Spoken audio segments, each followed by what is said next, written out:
En Asia hay luto por el devastador terremoto de ayer y sus réplicas. Myanmar es el país más afectado, donde el panorama es cada vez más desolador por las pérdidas de vida y los daños. Andrés Triviño, ¿qué es lo último? Buenas tardes. Luisa, buenas tardes. El informe más reciente indica que más de 1.600 personas han muerto, alrededor de 3.400 están heridas y la cantidad de desaparecidos aún es incierta en Myanmar. En Tailandia, por su parte, se reportan 11 fallecidos hasta el momento. Estas cifras son consecuencias del terremoto de magnitud 7,7 que sacudió ayer a Myanmar, Tailandia y el sur de China. Además, una fuerte réplica de magnitud 6,4 causó muchos daños, aunque el país más afectado sin duda es Myanmar, antes conocido como Birmania. Este país es gobernado por una dictadura militar que enfrenta una economía devastadora y una guerra civil que ha provocado millones de desplazados en los últimos años por estas condiciones que se podrían complicar las labores de atención al desastre y retrasar la llegada de información oficial. Por ahora, la Junta Militar, que es la que controla el poder, teme que la cifra de muertos supere los 10.000. Veamos un informe sobre lo que ha sucedido durante las últimas horas.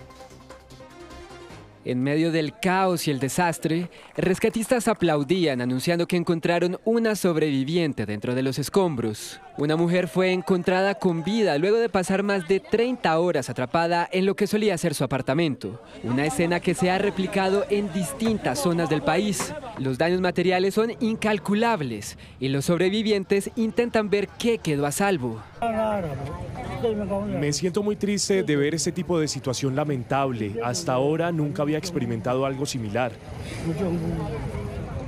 China, país donde también se sintió el terremoto sin mayores daños, envió 2 equipos de rescate para atender la tragedia. India hizo algo similar con un avión de su Fuerza Aérea que llegó a Myanmar con rescatistas y ayuda humanitaria. Otros países, incluyendo Rusia y Estados Unidos, también anunciaron ayudas. Myanmar es un país mayoritariamente budista, hogar de cientos de templos con siglos de historia que quedaron reducidos a ruinas, como se logra ver en estas imágenes. Mientras que en la vecina Tailandia, las autoridades aseguraron que tienen la situación bajo control y se concentran en evaluar los daños materiales. Las historias empiezan a aparecer, como la del trabajo de parto que se dio en medio del terremoto. Kantong, de 36 años, estaba a punto de dar a luz, cuando de repente la tierra se empezó a sacudir y el personal médico se vio obligado a evacuarla.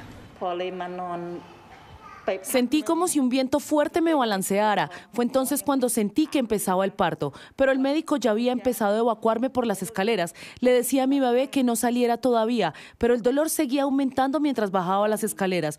Luego me pusieron en una cama del hospital y me rodearon muchos médicos, donde di a luz en ese mismo instante. Mientras que un obrero contó cómo logró sobrevivir luego de que un edificio de 30 pisos colapsara en Bangkok. Cuando salí vi polvo por todas partes y simplemente corrí para escapar. Llamé a mi hermano en ese momento y ahí el edificio se derrumbó.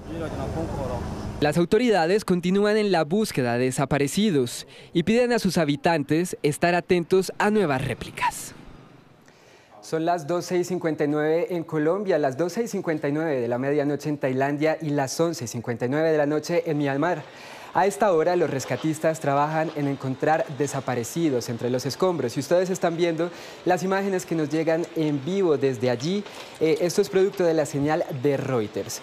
Allí un edificio de 30 pisos se derrumbó luego del devastador terremoto y justo a unas cuadras de allí se encontraba Laura Galindo. Ella es una colombiana que nos contó en Noticias Caracol en vivo cómo vivió el terremoto y lo que ha sucedido las horas después. También hace unos minutos hablamos con la Cancillería colombiana y nos contaron que por ahora no hay reporte de colombianos afectados por el terremoto en Tailandia, en un país en el que viven alrededor de 700 connacionales, mientras que desde Myanmar aún no se tiene ningún reporte, ya que nuestro país no cuenta con ninguna sede consular allí.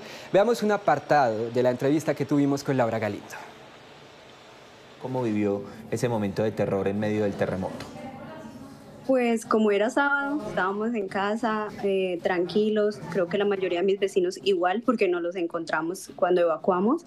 Estaba yo haciendo algo en el computador, empecé a sentir como el movimiento y dije, bueno, ¿tengo vértigo o qué? Poco a poco empezó a aumentar más, llamé a mi pareja, Le dije, algo está pasando. Cuando ya vimos fue las lámparas moviéndose fuertísimo, el televisor empezó a moverse hacia, como que iba a caerse. Le dije, tenemos que salir. Me dijo él, no, hay que ponernos debajo de la mesa. Le dije, no, está muy fuerte, no creo que una mesa nos va a salvar. En ese momento ya era tan fuerte, yo cogí a mi perro, tenemos un perrito, y me fui sin zapatos y empezamos a bajar. Vivimos en un cuarto piso y aún así se sintió fuertísimo. ¿Cómo ha sido la respuesta de las autoridades colombianas allí en Tailandia?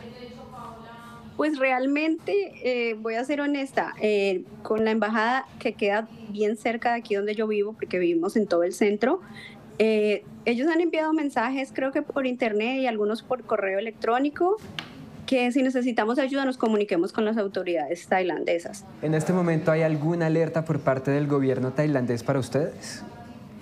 No, hasta ayer nos dijeron que teníamos que estar alerta por 24 horas. Y los edificios que tuvieran ciertos daños, pues era preferible que no volvieran las personas a ellos. Como como te dije, no tuvo daños, nos permitieron entrar. Pero tenemos vecinos cerca de aquí que no los permitieron entrar a sus edificios porque los daños son graves.